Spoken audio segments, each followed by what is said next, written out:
And welcome to another episode of Patriots Fourth and Two. Derek Havens, Steve Balsherry here as always, brought to you by PatsFans.com. On today's episode, we're going to be talking about the Joe Milton trade that set the Patriots Twitter world on fire, some other things about team news, as well as some draft topics too. Please do subscribe to us on our Patriots Fourth and Two YouTube channel, as well as liking us on Apple Podcasts. If you can like, share, and leave us a review on Apple or wherever you listen to your podcast, it would keep us high in those rankings so other Patriots fans can find us. Before we do anything, as always, Steve, how you doing, man? I'm doing good. Before we get started, some sad news. Our good buddy Mike Debate from Locked On Patriots is no longer going to be there, but I know he's probably going to join us on Wednesday, and we'll welcome, as he puts it all the time, his wisdom and counsel. So, well, Mike's welcome anytime on the show, and I reached out to him to let him know that. So I think that's a poor decision on their part, but that's all I'll say about that for now. So, yeah. No, absolutely. We're recording this on Sunday, April 6th. I can't believe it's already April 6th. I feel like time just flies. We're planning on doing another show on Wednesday because we have to continue our draft series of defensive backs, and I'm really excited about this one because I have a few good ones to share. So we'll get into that in a little bit. But Steve, let's start off with the Joe Milton trade. The trade that I quite literally can't remember a trade that set Patriots fans' Twitter on fire like this one, because it was highly debated. And it was like one of those things, Steve, where it was like we talked about it, about maybe Milton being traded, maybe not. What's the compensation? To all of a sudden, okay, it actually is happening. And then the compensation was a lot, obviously far less than I think some people were hoping for. But there's some underlying, I think the bigger story or the underlying kind of layers, for lack of a better phrase, of the whole thing. So Joe Milton to the Dallas Cowboys. The Patriots also send a 7th-round pick. They get a 5th in return. Really nothing crazy from a compensation standpoint, but what's your immediate reaction? Well, it's funny. Like you, when I first heard the noise, I was like, for a 5th-round draft pick? Right. Why bother? Why not hold on to the guy, right? Because you're thinking, okay, after the draft or possibly near the end of training camp when injuries happen and, whatnot, I think his value would be higher, right? Mm-hmm. I mean, that's just seemed like a no-brainer. Yep. And it was a little head-scratching at the beginning. But now the more that we hear about what was going on behind the scenes, and I bet you that's just like the tip of the iceberg, right? Guaranteed. Yeah, that there was a lot more to that, and we're hearing that, and now it all kind of makes sense. Well, so like several weeks ago, we talked about the whole situation, and we were both on record saying, "Hey, we wouldn't trade him unless it was maybe like we talked about like a 3rd round, maybe like that would be okay. We'll start to go ahead and consider it." I said again on the show a couple weeks ago, I never think that. I don't mean to like say like this as fans, because I get surprised by it too. But like I think in general, like the general fan base always thinks they're gonna, players are gonna move for more than they really do. Oh, yeah. So like usually it doesn't take as much as it does. And I didn't think it was gonna happen. I also didn't think it made any sense to trade him. I was kind of intrigued with keeping him. Now it comes out that there was some stuff where maybe he wanted, he meaning Milton wanted to go ahead and be the starter, or thought he had a chance to compete for the job or whatever, and thought maybe he had a chance in Dallas, whatever. Maybe he was upset with the Josh Dobbs signing. There's a lot of different layers to that whole thing, and to me, I've also seen a lot of comparisons to Bailey Zappi and Mac Jones. to me, that's laughable. If Joe Milton, and we're going to get to the story here in a second. If Joe Milton honestly thought he could be the starter, I can't blame the guy for thinking that he's good enough to be the starter. I mean, he has confidence. That's great. Okay, no problem. But to me, the Bailey Zappi, Mac Jones, Joe Milton, Drake Maye conversations from an exterior perspective is ridiculous. Like, if you think these kind of situations are close at all, Mac Jones was a player that we all knew wasn't that physically talented, that was drafted kind of where he was supposed to be drafted, that played well, then underperformed, and then Bailey Zappi kind of ascended and had a couple big games, and all of a sudden it was like, well, it's a conversation now. Joe Milton had one good game, and like we said, against like 3/4 of against backups. What it is. Drake Maye is the guy. And no one else thinks that, maybe outside of Joe Milton. And it seemed like Mike Vrabel was just kind of like, you know what? If you don't want to be here, we don't want you here anyway. There's the door. We'll send you to Dallas. We'll just get our pick, and we'll call it a day. End of story. Yeah, and we wwe were talking offline about this today. A couple of times today already. A few times.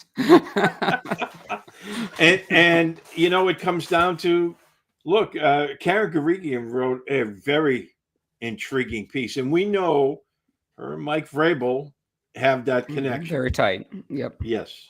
He busts her chops all the time, but that's because he likes her. Exactly. Yeah. If Mike isn't messing with you, then he probably don't like you. Yeah. And that's just his way.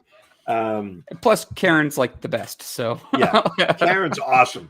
And everybody who's ever met her all says the same thing. She's just really smart, down to earth. She doesn't do like the clickbait stuff.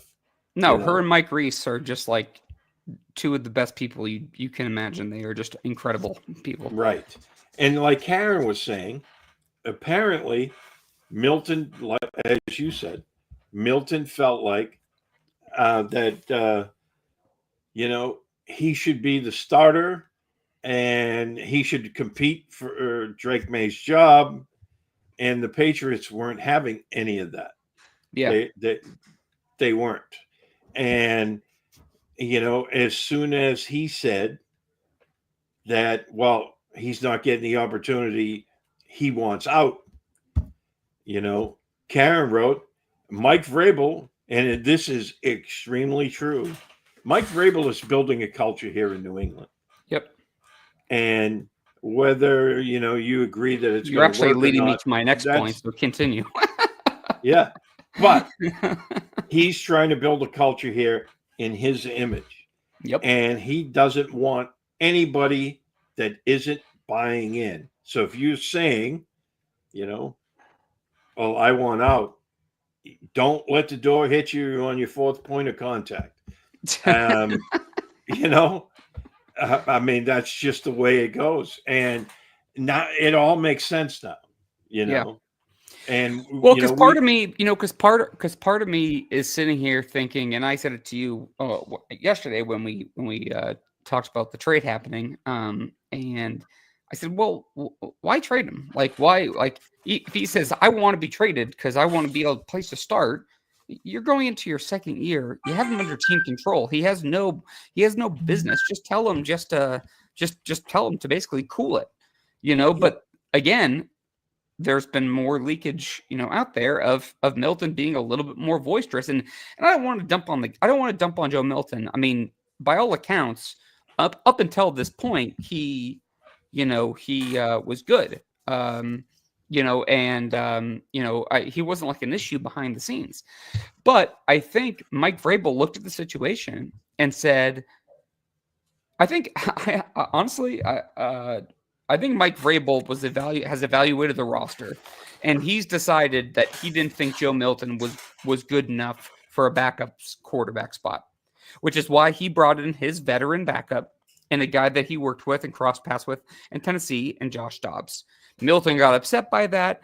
His feathers were, kind of ruffled, and then he started kind of acting out. And Mike said, you know what? If you're going to be that unhappy about it, like you said, there's the door, fourth point of contact. Don't worry about it. Yeah.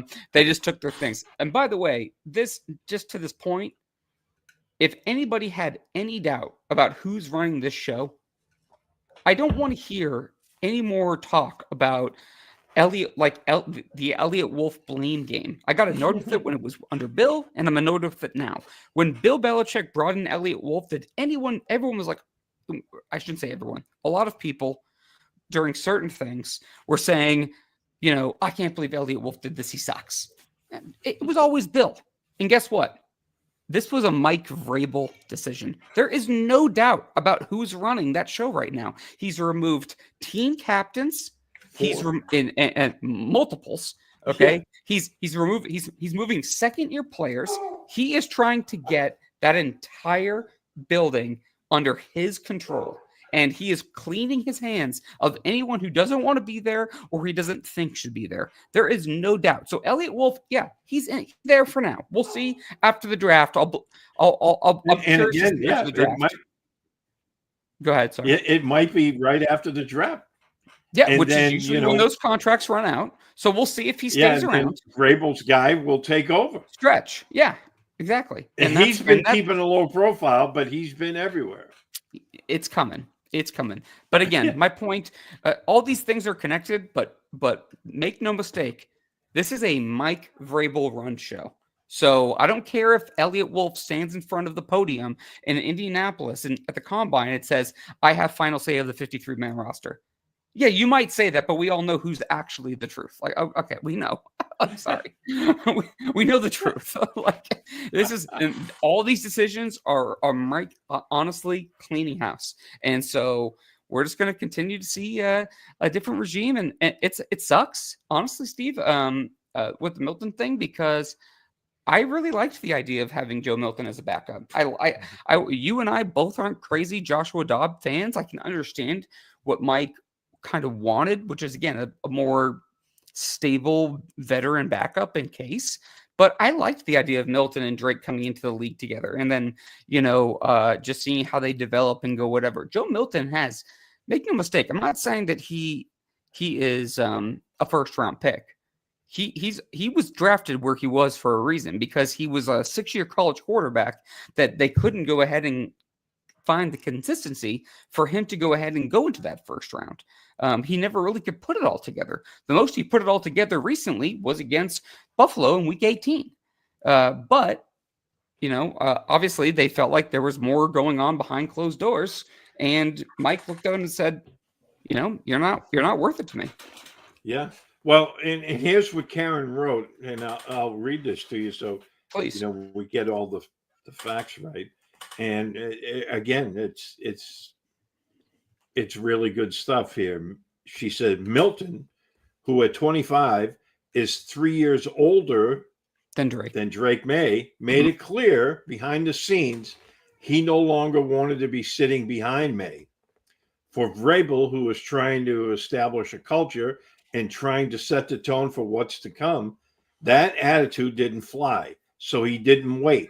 He extracted Milton before the players arrived in town, and the Patriots off-season program begins on April 7th. And then, and she says, was that a bad move? We won't know, until somewhere down the road.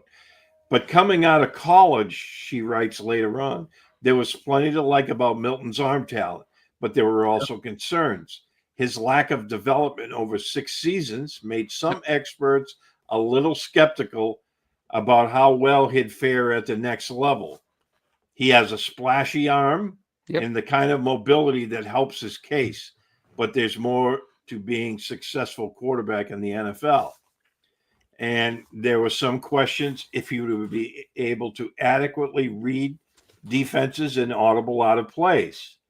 So, yeah, and that's actually another point I want to cue back into. But basically, the way I look at the situation, Steve, is if someone in his second year under a rookie contract deal with really no kind of power starts talking like that, you just tell them to pipe down.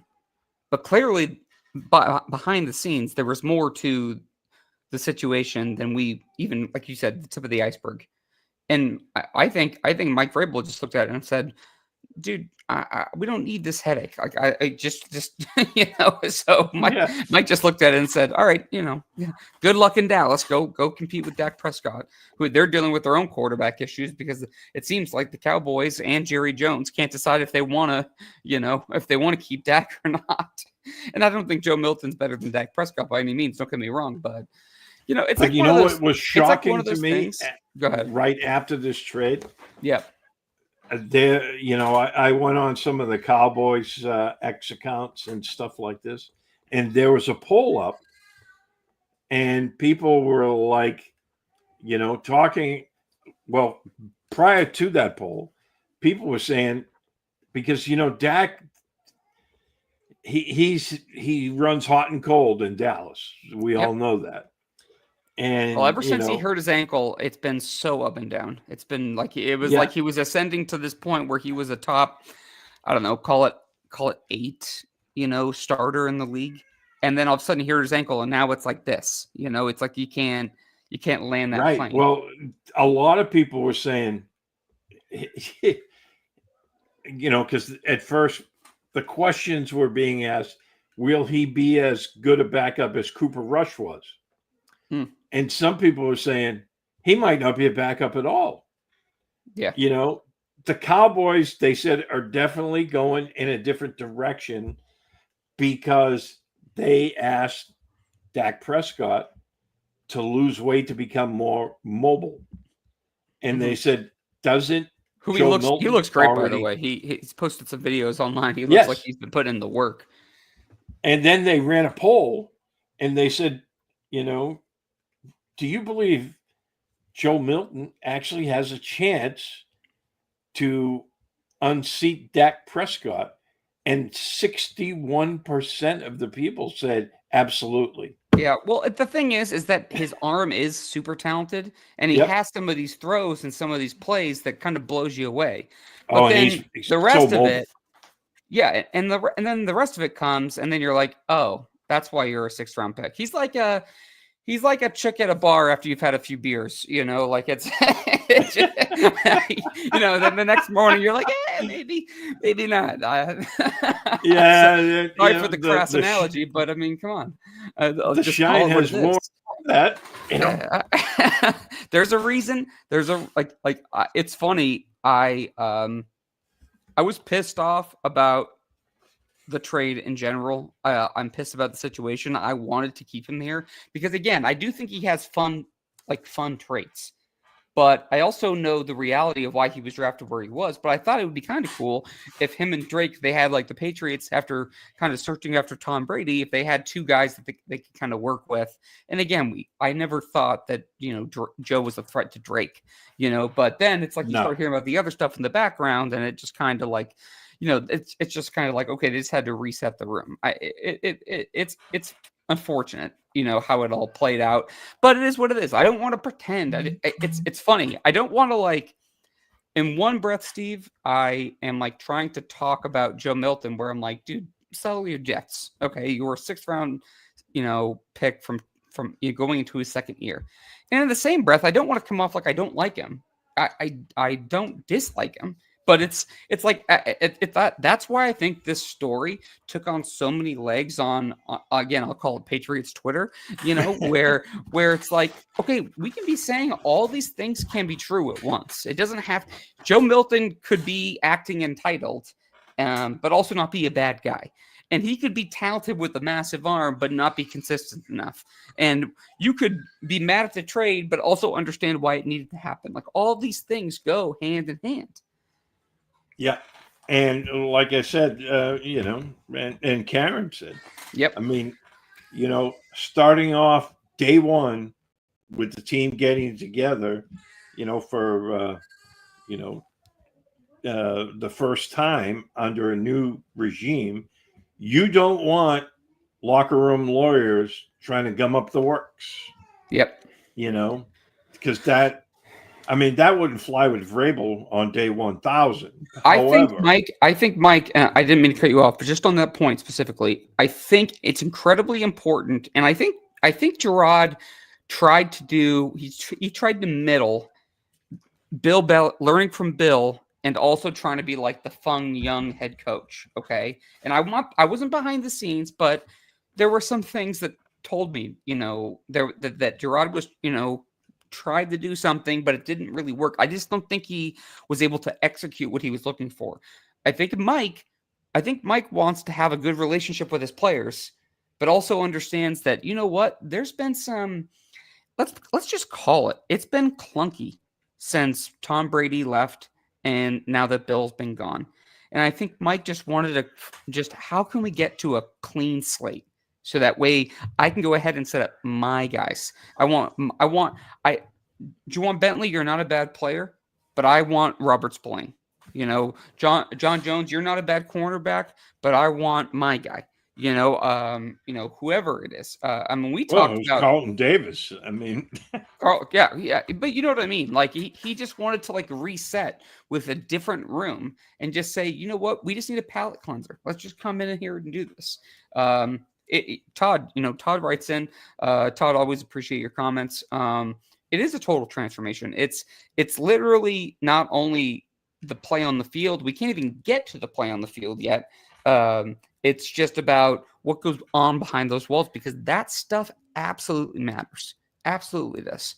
And they need to get done. You don't want players starting to separate into, well, I'm team this guy. I'm team that guy. No, it has to be one team. Yeah. And I think Vrabel was afraid of some of the guys in the locker room being like, oh, we're Bill Belichick guys.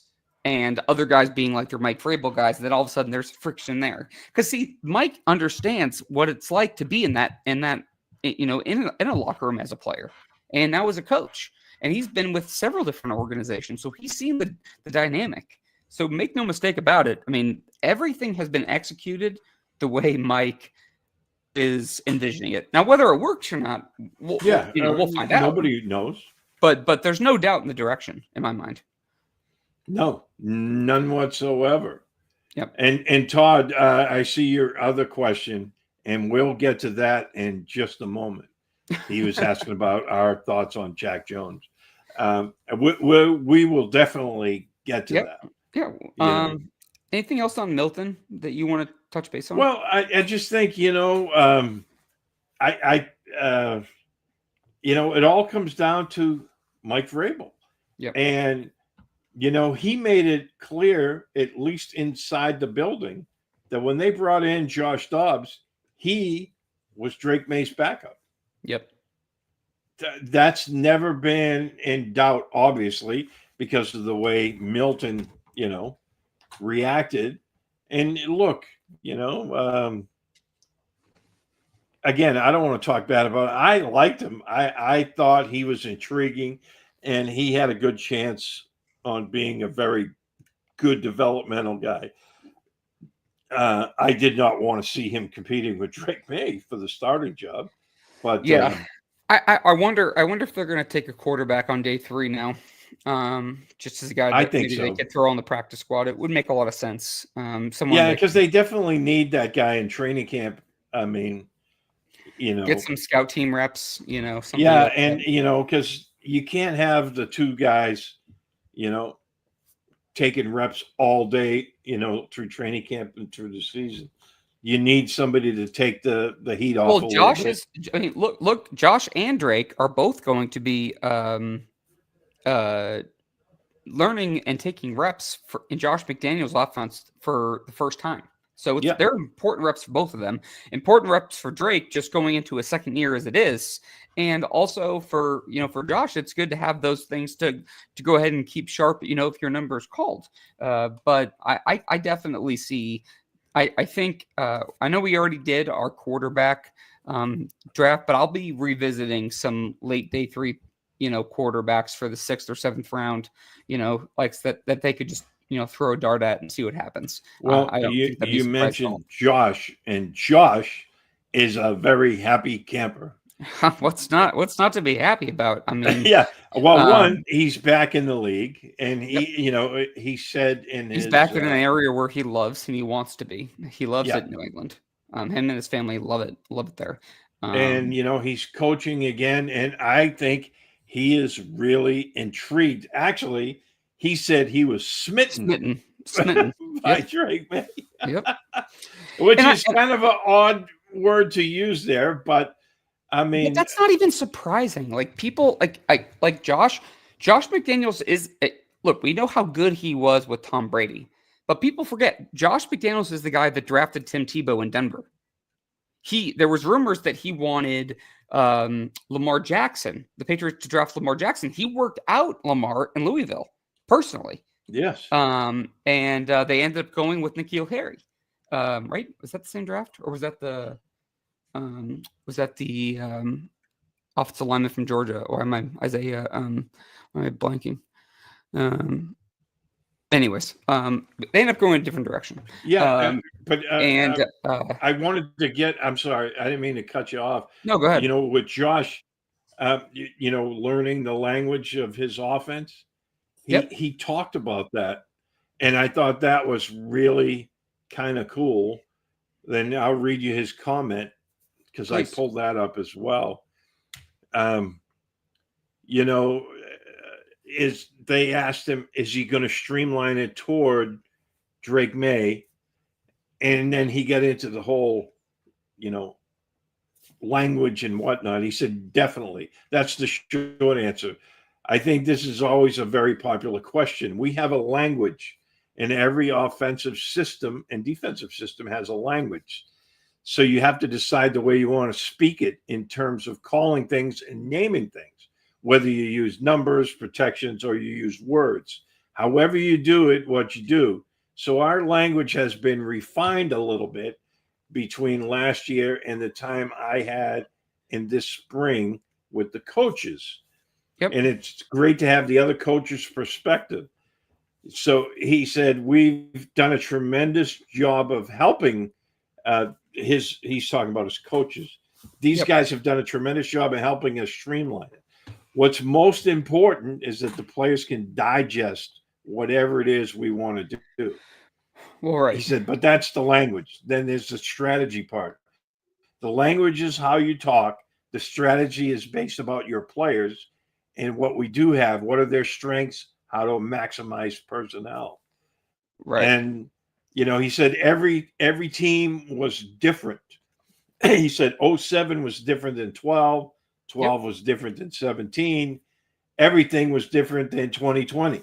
And the beauty, that's the beauty of Josh, is that you can have the same kind of offense, but kind of cater it towards certain guys. You can have the Randy 2007 Randy Moss offense, and then you can have the Gronk and Hernandez 2 tight end offense, and then you can have the run heavy offense with Corey Dillon. I guess that was before his time anyway, but you know what I mean. Like he's been able to kind of change it. And I was talking to Russ Goldman earlier today, and he was asking me what I thought the offense was going to look like, and I'm like, my point, which is the one I was making before you made that comment, was Josh has always liked the idea of a mobile quarterback. They can have the same elements as Tom Brady, where a quarterback can make checks at the line, and they can have a short and intermediate passer game, but they can also have a mobile guy. That's the reason he was interested in Lamar Jackson and Baker Mayfield and some of these guys. And now you have a guy in Drake Maye that can do this. I think it's going to be a little bit of both. I think it's going to be really fun to watch. I'm excited. Yeah, and me he too. sounds excited too. Yeah, Josh is very excited. I mean, look, they have 9 draft picks coming up, so they're going to get some more help for the offense during the draft, and we know this. Doubt. And and again, after the draft, there's still more free agency that's going to pick up. Some teams are going to release veterans after if they draft a guy at a position where they have an older, more expensive veteran that they want to turn the page to. There's guys that are going to be coming available that we don't even know yet. So exactly, I just think sometimes people need to. And they still have a ton of cap money. space. Yeah, they have a ton of money to spend. So it's a work in process. We are definitely a long way from finding out the entire piece of the puzzle here. That's a fact. And but no, I just think this whole thing is really intriguing. I love the fact that they brought McDaniels back because, like he said, every couple of years it was different. Everyone thinks of Josh as the Erhard Perkins guy. Yes, that's always been his, bread and butter. But you look at the teams, you look at that 03-04 team, then you look at 2007 when they totally revamped the wide receiver position. And then you go into, 2010, the 2 tight end system. Yep. And it just kept evolving, with the players that they had. And that's why I think this offense in that year he had off, where he was able to visit some, college and pro programs and see what they were doing and kind of pick their brains a little bit. I think, it's probably rejuvenated him in a big way. And, now he has some different skilled players to work with that, Absolutely. I mean, I just think it's going to look really different this year. This offense is going to look different. And I have one other thing to add about that, Mm-hmm. but I want to take a quick break. So we'll just take a Okay. quick break for podcast purposes. And when we get back, we're going to talk about another position that could be added to the mix to also add to Josh McDaniels' new look offense coming up for the Patriots in 2025. We'll be back right after this.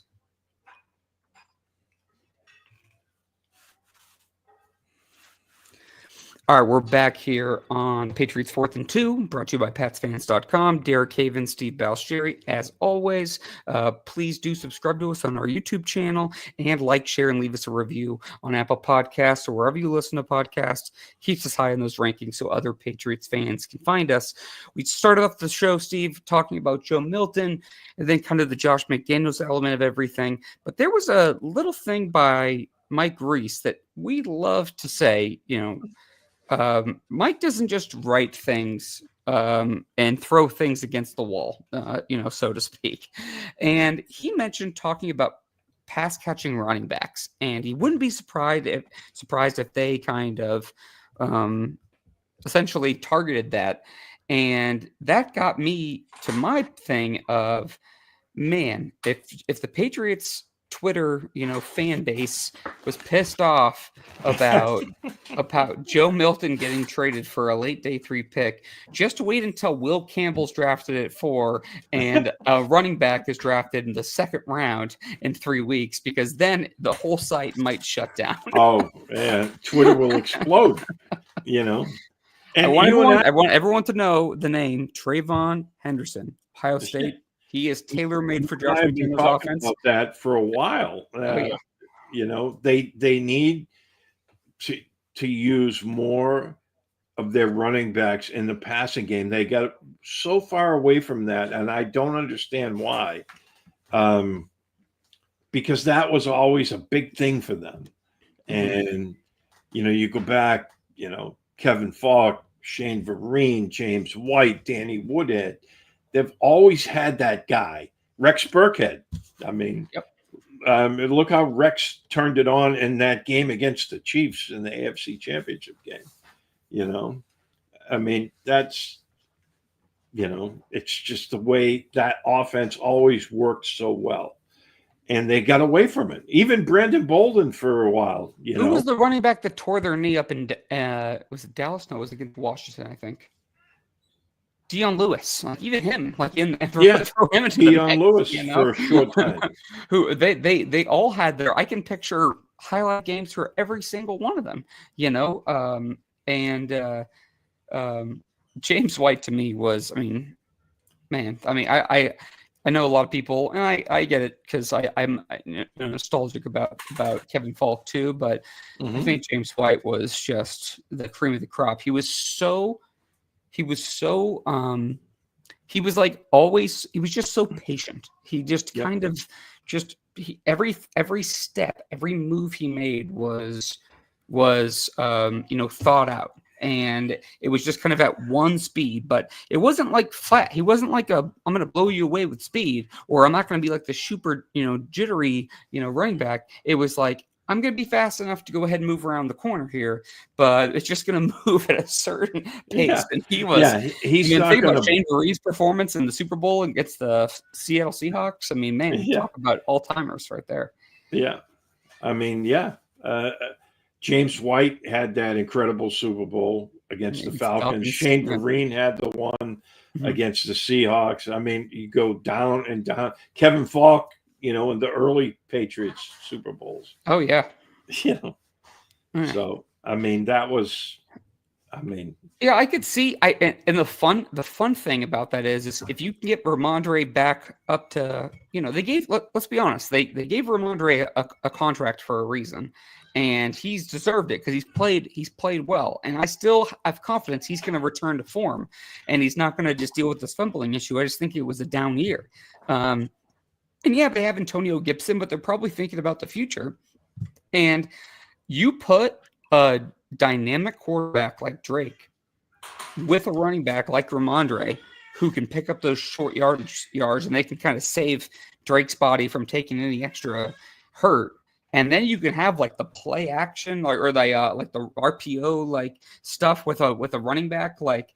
Again, like Travion Henderson, or somebody like that, that all of a sudden things open up, and you can bring in that kind of running back. I'm just using him as an example because he's. But he's a very good example. Well, no, because I literally I swear the first thing I thought when I started watching him was because him and his teammate, who I'm blanking on at the moment, man, you and I have been on fire for remembering names lately. But both him and the other Ohio State running back are, have been.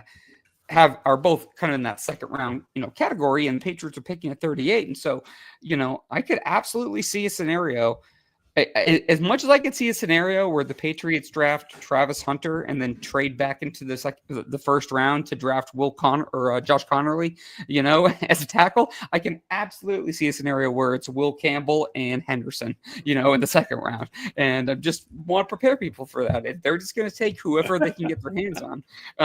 As long as they're good players, again, it won't matter. But I know everyone's going to panic, right away. But I do think that Drake Maye, his leg component, and we saw Josh tweak the offense. He kept it relatively the same. They kind of dumbed it down a little bit, but they changed some things for Cam Newton. And again, Josh has wanted a mobile quarterback. I know he wasn't arguing against having Tom Brady, but I think he's always wanted that guy. And now he has him in Drake Maye, who has a great arm, who has mobility, who has legs. So now you add another chess piece to kind of play off of him. It just adds another layer, another layer of protection for a quarterback that's growing and learning on the fly. Yeah, and the other Ohio State guy that you were thinking of? Yep. Quinshon Judkins. Thank you. Judkins. Yes. I appreciate that. I need that. Oh, man. Where do we want to go next? Travion Henderson, though, he's a very, he's got that elite speed, versatility, Oh, I think him and Drake Maye would cause havoc for front sevens. I think it would be very interesting. Yeah, because then the RPOs would really come into play. Yes. Yeah. And Daniel Jeremiah, because I was reading about him today.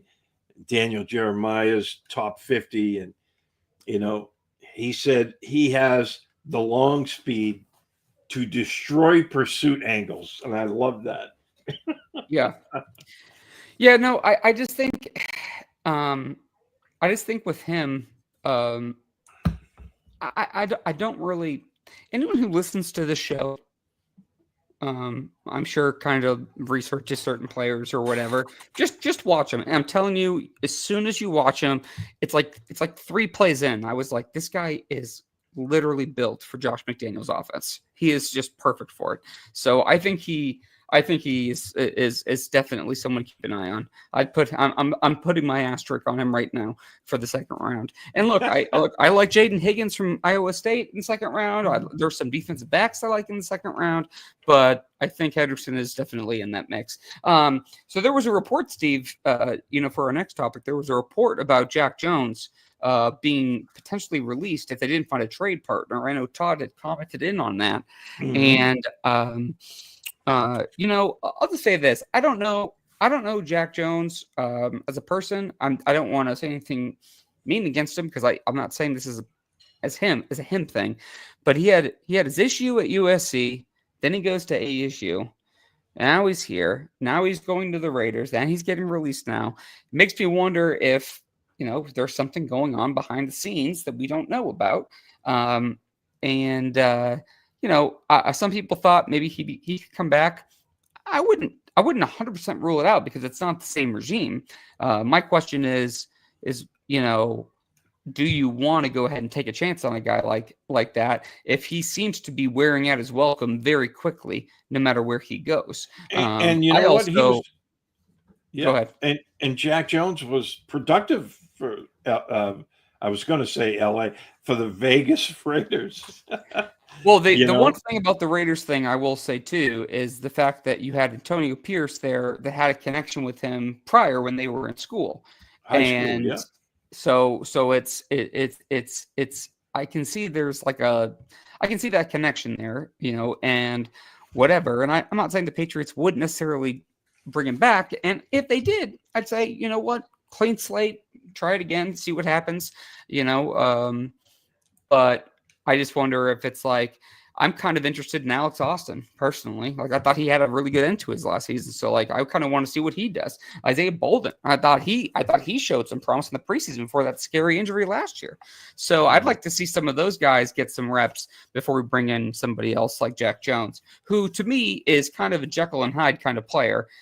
He's like a less talented Asante Samuel, where he's going to take his chances and gamble, and it might work out for him, or he's going to get absolutely burnt.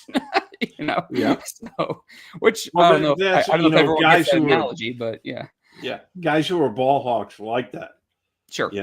That's if you're going to use a guy like that, you have to live with those because J.C. Jackson was a similar kind of a kind of a guy, kind of a trick or treat player, Jekyll and Hyde, trick or treat, whatever you want to say it. I mean, they're gonna take their risks, and sometimes they jump the corner and it works, and sometimes they miss and it goes 70 yards the other way.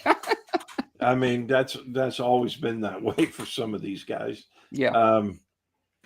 I don't know about Jack Jones. Maybe they're just trying to clean house from Antonio Pierce's guys. I think there's a lot of parallels to both teams. I think there's a lot of parallels to both teams. So because I mean he was definitely a Pierce guy. I mean, Pierce was his coach in high school. Sure. So. And look, they're just looking for some.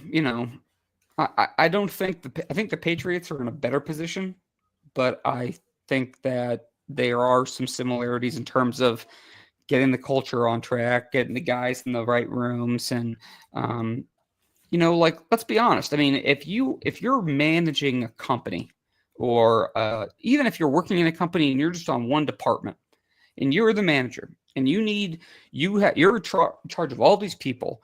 Well, if you have 4 or 5 guys that you trust, that that do good jobs, and will help keep that room in order for you to get it to that next point. That's all this really is.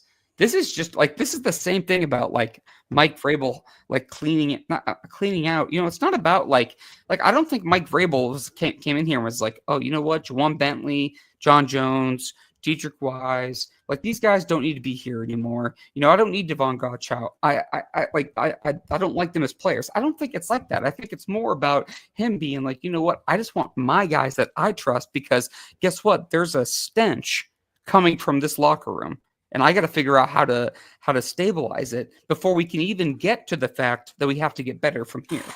And I feel like I feel like a lot of people overlook that point.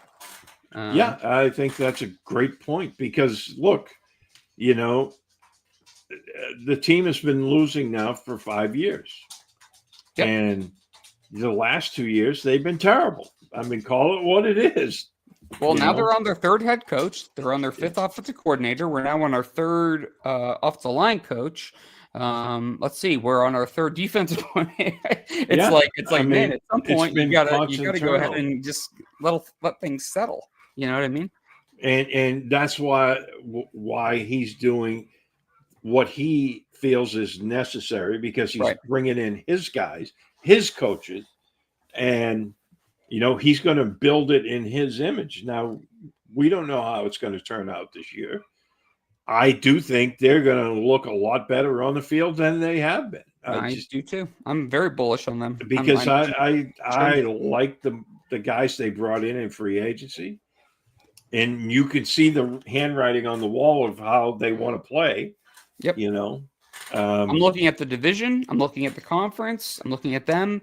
And I know it's not a finished product yet, but I'm seeing a path where if they're not contending for a playoff spot, I think it'd be a wild card because Buffalo would win. I think they're on path to compete for some potential playoff action, which I think would be really fun for them. To go from 4 wins to go up to like 9 wins would be a big, big jump. But I can see it. I can see it on the, if it goes. We'll see how the rest of the offseason goes first. But looking at the draft and where they're sitting in the draft, I mean, they have an opportunity to really get some great players, that are going to fit what you want. Mm-hmm. That's the big thing. It's not just collecting star players. They're going to fill a role that you foresee. You know what I mean? Yeah, 100%. That's a big. That's what Bill always did. Yep. I mean, in the dynasty years, how many times did we hear, "Oh, Team A, they're more talented than the Patriots"? These guys are more talented. Yeah, but the Patriots were a team, and that's what he's trying to build here. So, right now, I think they're off to a great start. Yeah, I think they're making moves, and again, I think it's the biggest takeaway from everything that we just unpacked. The biggest takeaway is that Mike Vrabel is the guy in charge. Like there is no doubt about it. Okay, so he's the one who's leading the room. Honestly, I think that if Bill Belichick was still the head coach, I think Joe Milton is still on the Patriots right now, because I think Bill would have told Joe and his agent, to settle down, like he would have just kept it. But I think Mike is not only Mike trying to get his own style, his own system in place, he's trying to clean up kind of the mess that was in the locker room and that stench of order of things. And he wants to settle certain things down. So it's not just like, oh, I'm going to go ahead and coach differently. I'm going to coach differently. I need coaches that are going to be different. I need to get my guys playing at a better level. I need to get them to play a different style. And, oh, by the way, any a-holes can, again, fourth point of contact to Livich on the way out. I think I do think it sounds a little overcomplicated, but I do think that's the situation. It's not as simple as someone just going from year to year. It has to be more drastic. And like you said, I mean, he's the guy now. Yeah. In the Army, we used to have a term for that, and he's the guy with the fuzzy cojones. So, Miguel, I don't know what we need to drop in the old jar for that's a major fuzzy one. cojones, but I'm going to put that on. I want you to Venmo request Steve for that, please.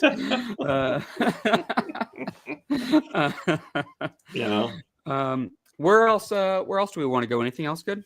Well, I mean, I think this is a good spot tonight. I mean, after all this came out, I think it was good to rehash this because at first we were all kind of, why bother trading him if that's all you're going to get? But right. Then when it all, the story came out, now it makes sense. Let me ask you, let's finish off the show with one other thing. And I just kind of thought of it, and I'm kind of curious on your take. There's been a lot of talk, and we said this offline before we went live. And there's been a lot of talk about the top 3 in the draft and how there's a lot of chatter about Travis Hunter going to 2 to the Cleveland Browns. And if that's the case, well, the Giants have 2 pretty good edge rushers already. So like, is Abdul Carter going to be the one that falls to the Patriots or whatever? But after it looked like we're in draft season when last week it was dead set that 2 quarterbacks were going, and this week there's no chance. So we're there. Let me ask you this: there's no Travis Hunter, there's no Abdul Carter. Patriots are on the clock. You can't trade down. What is the pick? It has to be Will Campbell. I think so. I think that's the only. Honestly, I really think that's the only choice, and I think it's multifaceted because I think he's a better prospect than Ted McMillan. I think that they've spent a lot of money in the front 7, especially on the defensive line. I think Mason Graham is a really safe, good player. I know this might be crazy to some people. Honestly, I might take Tyler Warren from Penn State before Mason Graham. Well, that wouldn't be a bad pick at all, but it's just hard to stomach. Yeah, right now, I mean, I love the player, but it's just right now, and Vrabel said something about this last week too. You have to balance the player and your needs to a degree. He's like, sure, we always want to take the best guy, but But see, to me, especially with knock on wood, hopefully it's true, especially with the news that Christian Barmore seems to be doing better from a health standpoint, and the money they gave Milton Williams, how do you take Mason Graham at the 4th pick when you're spending $50 million a year on 2 defensive tackles? Now you're going to put the 4th pick also in there? That seems so hard to do. That's the thing. Now, you and I have talked about this offline a gazillion times, where Mason Graham would come into me, and I know all signs are pointing to Christian Barmore, being able to come back. But if go ahead. I'm sorry. Yeah. If it looks like he's not going to be able to, then I think Mason Graham makes a ton of sense. I totally agree. Because I think the interesting point about the draft is what people have to kind of understand about this class is, I'm not saying there's going to be superstars that come out of this draft. There are every year. But they're not loaded with these blue chip talents. This year's not loaded with these blue chip talents. Like I think Travis Hunter is such a fun prospect, but like I still don't put him in like a category of like when you saw Larry Fitzgerald come out of Pittsburgh or Joe Thomas come out. Like I sometimes you just know it. Like Chris Long coming out of Virginia. Like you just know these guys are going to be Hall of Fame caliber 10-year pros. And they all were. And you just don't have that thick of a draft class. So to me, I think the interesting conversation is okay. I understand a lot of people like Travis Hunter. I understand a lot of people like Carter. I understand a lot of people have questions about Will Campbell and the Mason Graham conversation and all these things. But it's like, you have to just pick someone. At the end of the day, if you just take if you're only left with a limited, kind of class, the most important thing is just taking a player that can actually help you, get better. So you could literally fill a position. Like you might look at Tyler Warren and be like, well, why do they need a tight end? They already have Hunter Henry and Austin Hooper. But I could tell you right now that he might be one of the safest players in the draft. And if you are looking for a 99 player, but only somewhere between 80 and 90 are available, but as a rating standpoint, in the top 20, and he's 84, and he could literally be your tight end for the next 10 years in an offense that, by the way, loves, really likes tight end. Then go ahead, and that's why Mike Dussault from Patriots, Unfiltered, he talked about Ashton Genty being like, well, you know what, if they're left at the altar, maybe they should just take a running back in Ashton Genty, who almost everyone thinks is one of the best players in the draft and a blue chip prospect.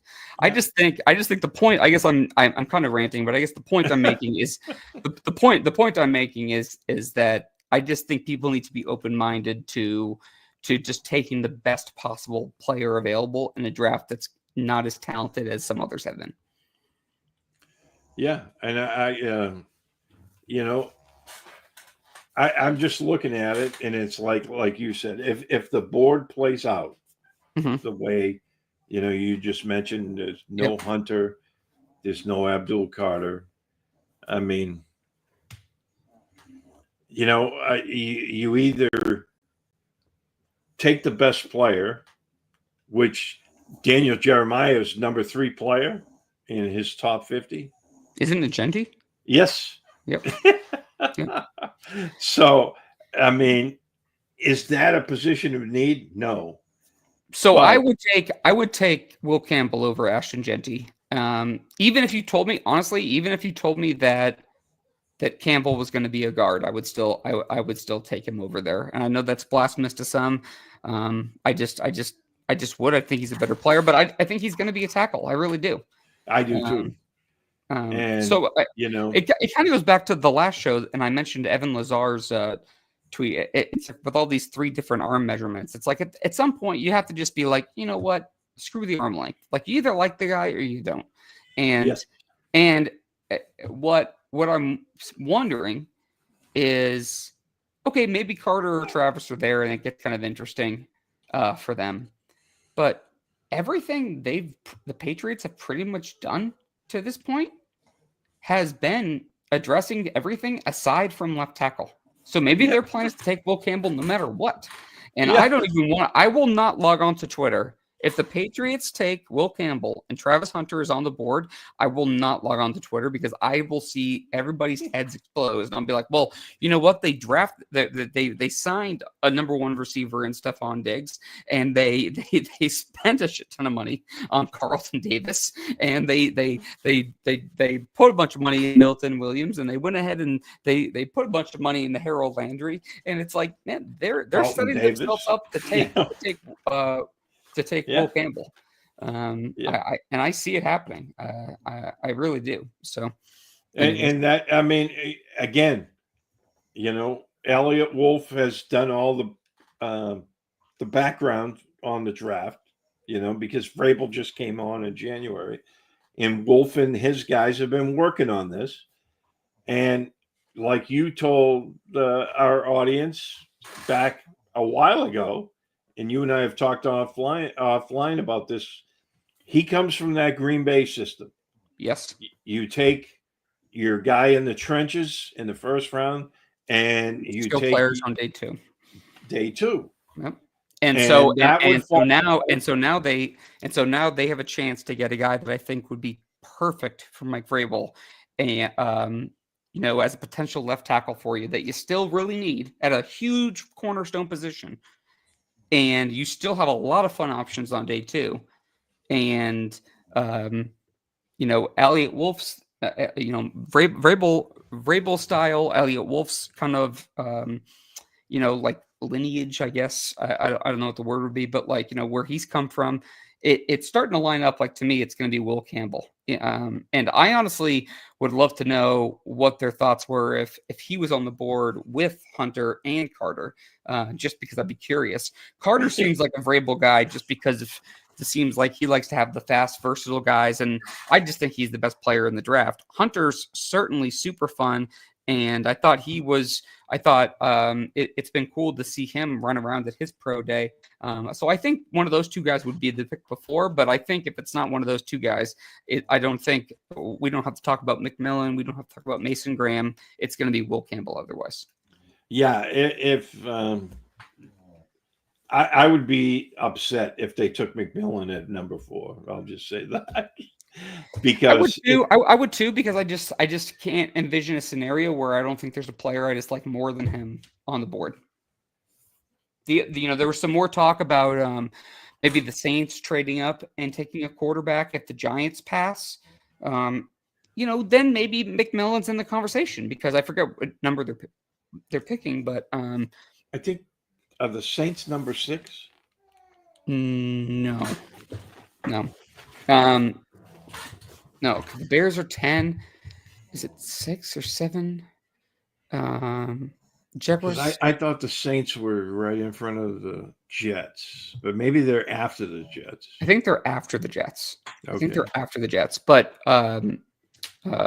anyways, longer the story is if the Patriots were to move back there, a couple of spots, and they get a first round pick for next year and a day 2 pick this year, and they can take Ted at that spot, I'd say fine. But at 4, I don't see a scenario where you'd pass up some of the other guys. It just doesn't really add up to me. It doesn't make a whole lot of sense. So, anyways, any final thoughts from today's show? Well, there's never a dull day in Foxborough, and this whole off season has been shaping up that way. I mean, we're less than 3 weeks away from the draft. So yeah, I think we're 19 days, which is super exciting. That's crazy. I know. So, I'm so excited. It seemed like it was so long ago. So far away. I mean, and now it's right around the corner, and I think regardless of what happens, people are going to be jumping off the Tobin Bridge. Oh yeah, people are swan diving, and all swan diving off. Whether it's Will Campbell, or Travis Hunter, even Abdul Carter. I saw so many people complaining that they don't want Abdul Carter because he's going to be a bust, and he already has foot issues and blah blah blah. And I'm like, but again, we know the story. If they take Abdul Carter, they're idiots for not addressing the offensive line or a skill position when they already spent money on the other guys. Or if they take, Will Campbell. Well, he's apparently a T-Rex and can't touch his belly button. I've heard that too. The T-Rex comments. I'm like, this guy played in the SEC, and played at a high level program and has played pretty damn well at left tackle. So it's not necessarily, that. Yeah. It's not necessarily that, but sure. He's a T-Rex.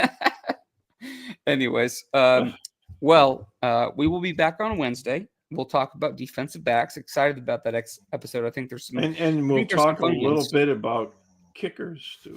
Yeah, we're going to have to talk. We're going to have to dive in a little kicker talk. So we're going to have to dive into that too. And hopefully Mike Dubé can join us for that show. That'd be fun. So if you have any questions about the draft, hopefully maybe the week after we can do some kind of mailbag and just kind of jump into a bunch of random topics. But for now, I'm Derek Cavins. We got Steve Balistrieri here for Patriots 4th and 2, brought to you by PatsFans.com. Please, again, subscribe to us on our YouTube channel. Like, share, leave us a review on our podcast. Apple Podcast keeps us high in those rankings so other Patriots fans can find us. And we will see you guys next week.